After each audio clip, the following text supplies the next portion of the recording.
স্বপ্নের নেই কোনো সীমারেখা, শারীরিক প্রতিবন্ধকতাও তাদের থামাতে পারেনি। সেই অদম্য ইচ্ছাশক্তিকেই সঙ্গী করে এবার নতুন স্বপ্ন বুনছেন বাংলাদেশের প্যারা অ্যাথলিটরা।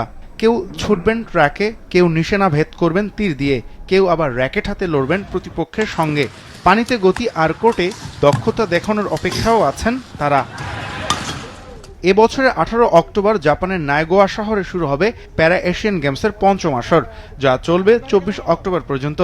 আসরে টেবিল টেনিস, অ্যাথলেটিক্স, আর্চারি, বক্সিয়া, সাঁতার ও ব্যাডমিন্টন 6 ডিসিপ্লিনে নিজেদের সামর্থ্য তুলে ধরবেন 23 অ্যাথলিট। আসর উপলক্ষে নিজেদের প্রস্তুত করছেন প্যারা অ্যাথলিটরা।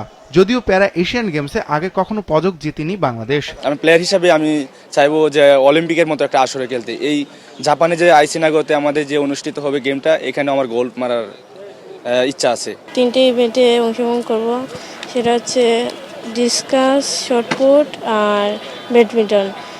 আর ওই তিনটাই গেমসে আমি চাই যে ভালো একটা অর্জন করা, বাংলাদেশের জন্য ভালো একটা জয় আনা। জাতীয় দলের সাবেক ক্রিকেটার সানোয়ার হোসেন বর্তমানে কাজ করছেন প্যারা অ্যাথলিটদের নিয়ে। সহসভাপতি হিসেবে দায়িত্ব পালন করছেন ন্যাশনাল প্যারা অলিম্পিক কমিটির। প্রপারলি টেক কেয়ার করলে এরা বাংলাদেশকে আরো ভালো অ্যাচিভমেন্ট এনে দিতে পারার অ্যাবিলিটি আছে, যেটা কিন্তু অল্প সময়ের মধ্যে এশিয়ান গেমসে কিন্তু আমরা 3টা গোল্ড পেয়েছি, ব্রোঞ্জ পেয়েছি, যেটা কিন্তু প্রমাণ কিন্তু এরা এর মধ্যে দিয়েছে।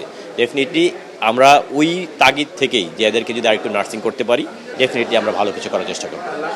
10 অক্টোবর পর্যন্ত চলবে এশিয়ান গেমসের ক্যাম্প। এরপর জাপানের মঞ্চে নিজেদের সেটা দেওয়ার অপেক্ষা।